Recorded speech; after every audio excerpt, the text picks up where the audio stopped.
Hi everybody, good morning. It's 8 o'clock in the morning.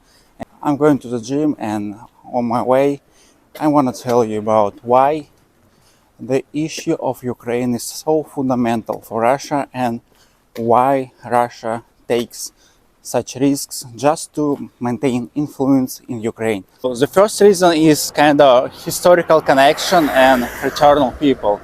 Ukraine have occupied special place in Russian society for many centuries, and the government of Russia now sees its land as a kind of sacred place. And Russia, like Ukraine, see itself as the heir of Rus with its center in Kiev. And Kiev is a very important city in history because it plays role as the mother of all Russian cities. And as well as Russian Orthodoxy also has roots precisely from the time of baptism of Rus. And Russia's struggle for modern lands of Ukraine became an integral part of gathering Russian lands, so which was going on for many years and was accompanied with wars with its neighbors. And at last, it turns out that Russia and Ukraine have stood together side by side all the time. And this inextricable connection between these countries also plays an ideological role. A special role is also played by the proximity of Russians and Ukrainians in culture, linguistic, religions, which always led to the thesis of fraternal or even single people, what Vladimir Putin always mentioned. And similar relations also apply to Belarusian people. Therefore, the presence of one people in different countries is perceived by Russia as a division of single people, and its reunification is interpreted as a historical justice. Similar slogans have been used by Russian authorities for many years, but Ukraine does not share this position, considering Ukrainians to be a separate nation and one of the sole heirs of Kievan Rus. So conflicts between modern Russian and Ukrainian authorities also have arisen on this basis. The second reason is more practical, is economic relation between Ukraine and Russia and enormous potential for development in common union. As already mentioned, Ukraine and Russia have been one state for many years, and many economic relations have grown. And especially strong such processes began to occur in Soviet Union, in which large industrialization took place, and somehow all countries in that union turned out to be connected with each other. With the collapse of Soviet Union, the economic ties between two of the largest republics of the Union turned out to be quite close. And that is why Russia has constantly tried to involve Ukraine in its zone of influence and bind two countries with different kind of treaties and agreements. But Russia did it with varying success. After 2014, such a concept began to collapse, and Ukraine switched its attentions for the West. But at the same time, they could not completely abandon economic cooperation with Russia. In addition, Ukraine, as the second post-Soviet country, has significant economic potential for development in comparison with other countries of the Union. So Ukraine has vast and fertile lands, as well as 40 million educated population that does not need assimilation. So this state of affairs make Ukraine such attractive from the point of view of economic integration and trade. The third reason is geopolitical situation. So for many years, the lands of Ukraine were an important part of Russian Empire as then of the Soviet Union. It's modern lands of Ukraine and Belarus that have often become the main place of confrontation between the Russian army and its enemies. As this was the case during the countless wars with Poland and Turkey. The same thing happened during both world wars.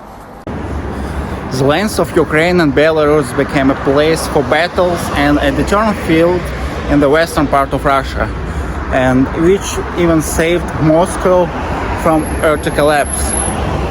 In modern realities, it also makes sense. Ukraine, being between the conditional West and Russia, plays a role of a wall between the countries. That is why Russia has long supported the non-aligned status of the country, and in principle today it also supports this status. And 2014 was the key in this matter. Russia, fearing that Ukraine will completely fall into the Western Bloc, decides to annex Crimea, which gave it a strategic advancement in the Black Sea and allows to maintain its fleet in the Crimea. According to the agreements, the Russian fleet has been in Crimea since 1997, and thanks to Crimea, Russia finally gains control over the Black Sea.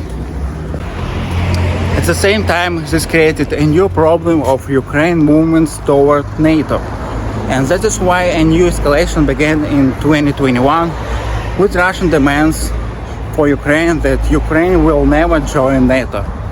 Ukrainian entry into the alliance will put an end to the Russian influence in Ukraine, and moreover it will advance the alliance military sources directly to the Russian-Ukrainian border, which may create another problems for Russia.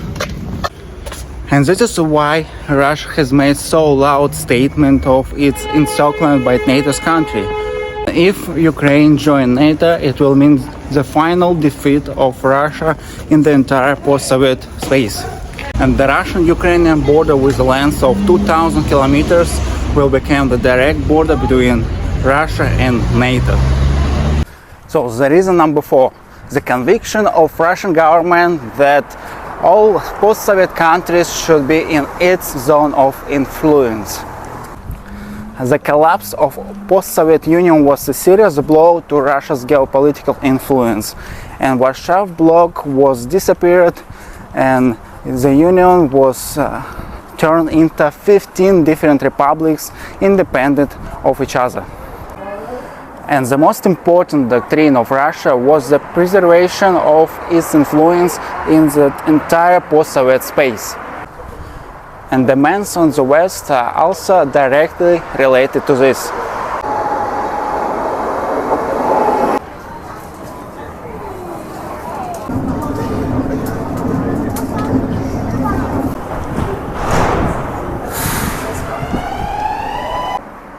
Putin has repeatedly stated that the collapse of the Union is the greatest geopolitical catastrophe.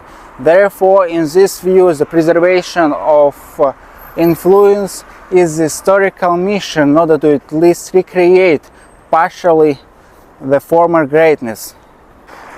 The problem is that over the past 30 years, Russia has only continued to lose its influence in the post-Soviet space. If it was initially clear with the Baltic countries, they would go to the west. But with Ukraine, everything was much more complicated. I already said that Ukraine has a special value for Russia, and the year 2014 was a turning point in Russian-Ukrainian relations when it became clear that Ukraine leaving for the West.